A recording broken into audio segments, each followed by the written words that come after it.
Queridos amigos, bienvenidos a la Escuela Sabática, al estudio de la lección, en este proyecto patrocinado por Editorial Safeliz en colaboración con el Campus Adventista de Sagunto.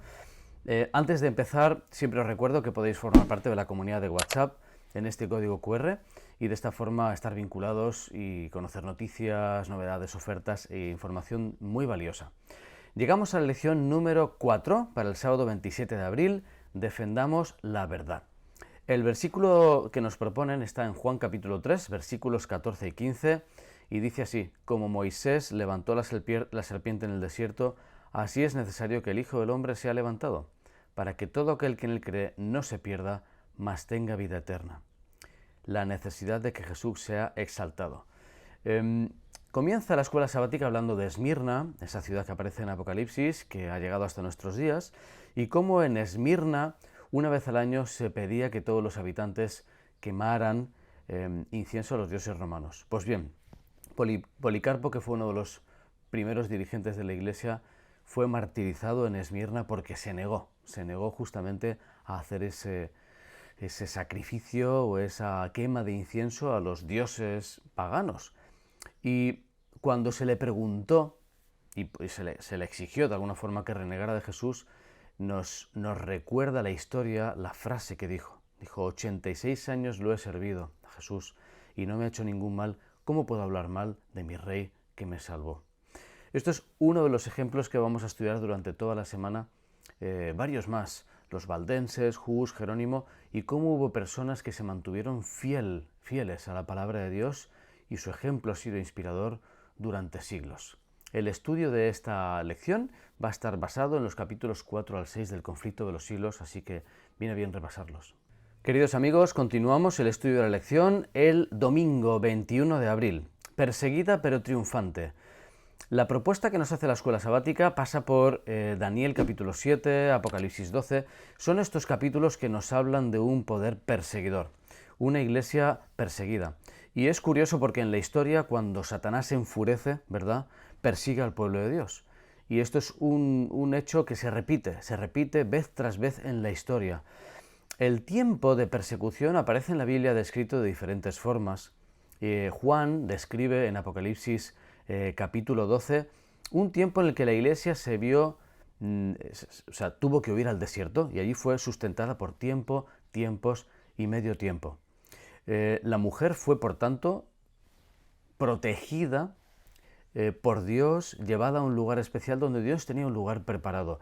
Y esta noción es muy bonita, porque así como el patrón en la historia se repite, de que Satanás ataca al pueblo de Dios, también se repite el patrón de que Dios tiene un lugar preparado.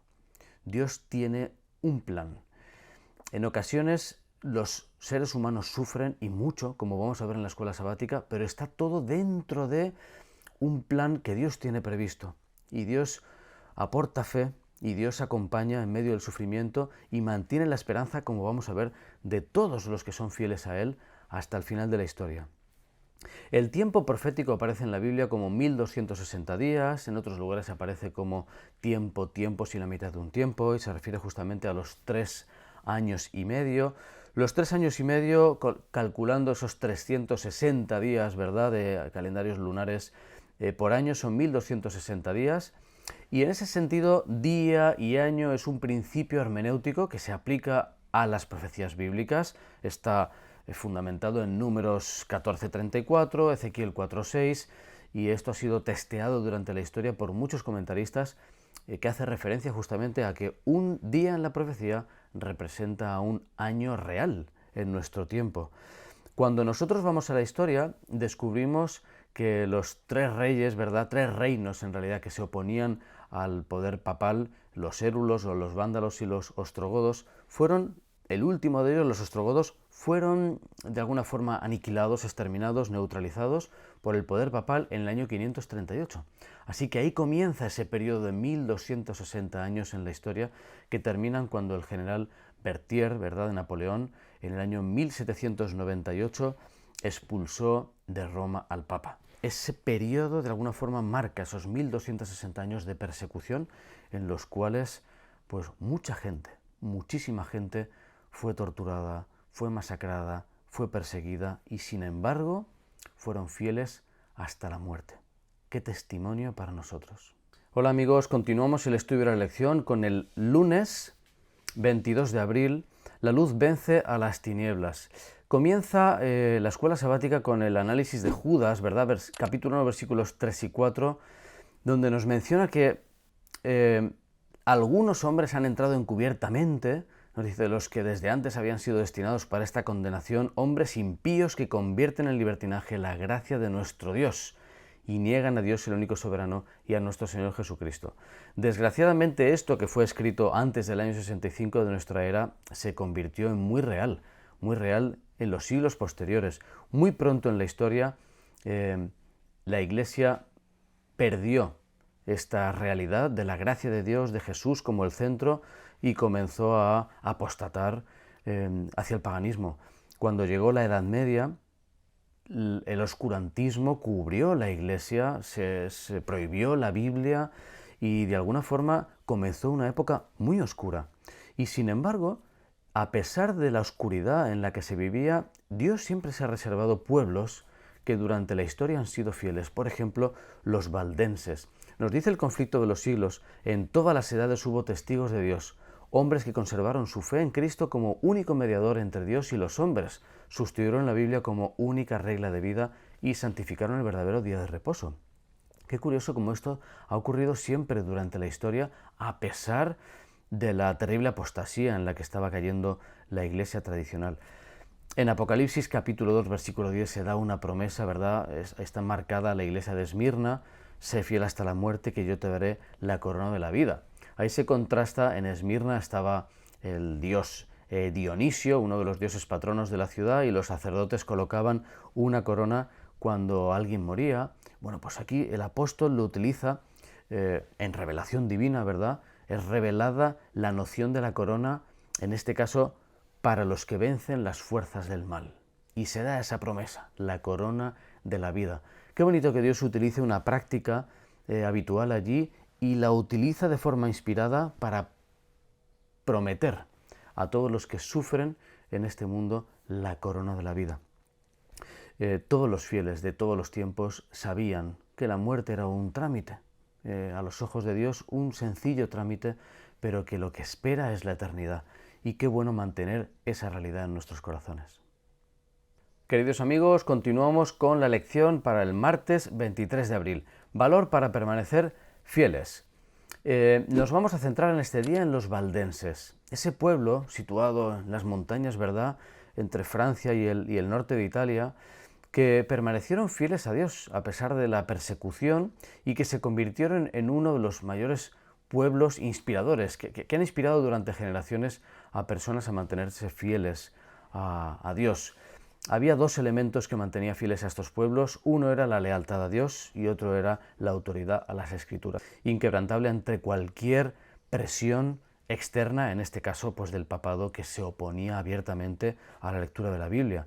Los valdenses fueron por tanto uno de los primeros pueblos que lograron disponer de la Biblia en su propio idioma y se dedicaron a copiarla generación tras generación, a diseminarla por el norte de Italia y el sur de Francia, incluso por Europa, y algunos de los jóvenes valdenses llegaban a estudiar, se matriculaban en universidades y allí aprovechaban para poder testificar de la verdad, la sencilla verdad del Evangelio que se encontraba en la Biblia. Llegaban a memorizar porciones de las Escrituras y las compartían con las personas a pesar de estar prohibido.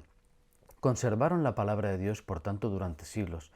Y aunque no tenían toda la verdad desarrollada, toda la plena comprensión de la Biblia, es bonito saber que Dios va aumentando el nivel de conocimiento de su pueblo como la luz de la aurora, ¿verdad? Que va en aumento, y en ese sentido somos herederos de la Reforma, herederos de los primeros fieles que mantuvieron esa lealtad a Dios y a la Biblia y nos han permitido entender cada vez mejor la Biblia hasta llegar a nuestros días.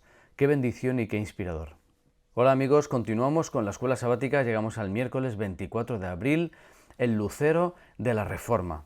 Vamos a hablar de forma especial de John Wycliffe, como ese precursor de la Reforma, justamente fue tan inspirador que marcó a generaciones con su lealtad a la palabra de Dios. Algo común en los reformadores era su amor por la palabra. amor por la palabra de Dios. Les producía una satisfacción, un gozo, una alegría que la verdad es que son inspiradores, porque hoy en día que tenemos la Biblia en cualquier formato, en nuestro teléfono, en nuestro celular, en ordenador, no sé si la leemos con tanta pasión como la leían ellos con las dificultades que implicaba. Ya eso es un mensaje fascinante para nosotros. Respecto a la escritura, nos dice Ellen White que el carácter de Wycliffe es un testimonio del poder educador y transformador de las sagradas escrituras, de las santas escrituras. Todo lo que hizo la Biblia con Wycliffe es un testimonio de lo que puede hacer en nuestras vidas.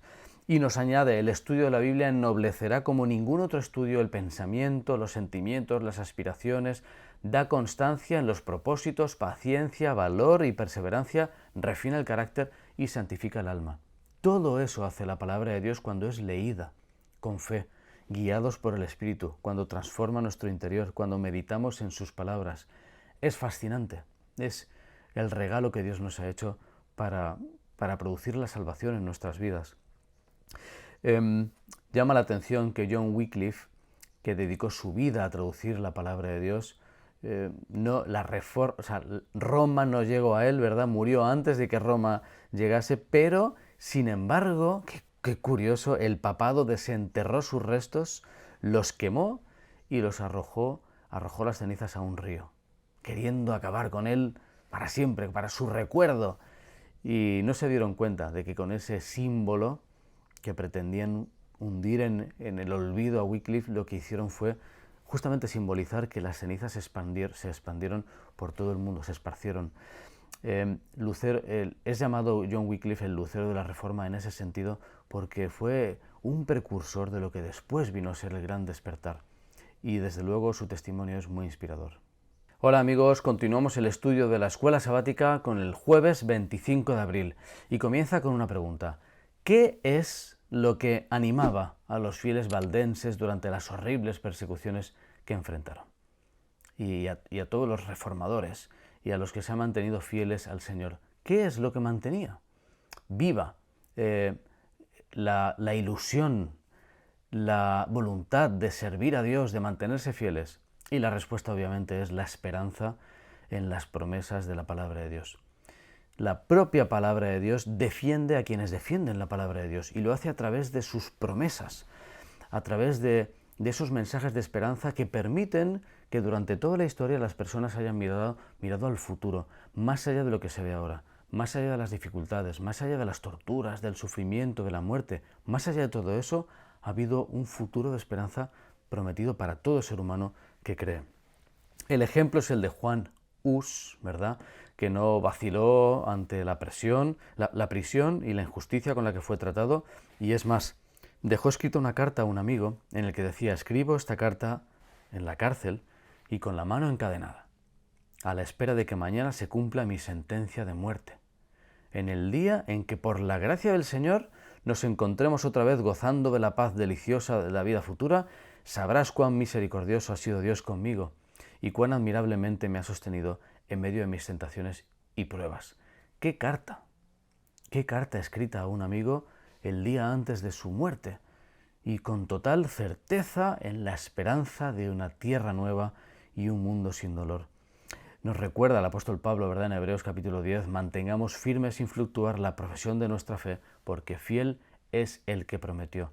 Que estas promesas mantengan hoy nuestra ilusión por abrazar un día al Señor, más allá de las dificultades que podamos enfrentar.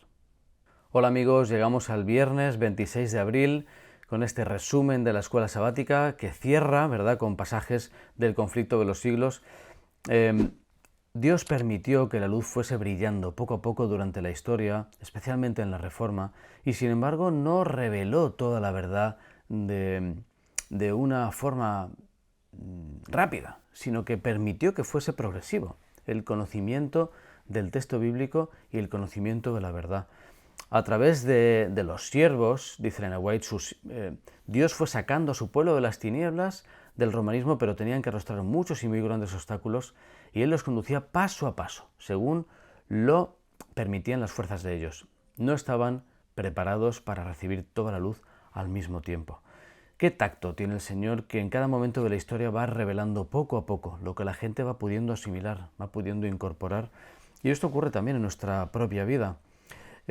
Y hay una segunda parte muy bonita de una carta, ¿verdad?, que escribe Juan Hus a un sacerdote que se había convertido al Evangelio, y le da ahí unos mensajes diciendo que tu mente se ocupe de la gloria de Dios y de la salvación de las almas y no de la adquisición de prebendas y bienes temporales. Cuida de no adornar tu casa más que tu alma.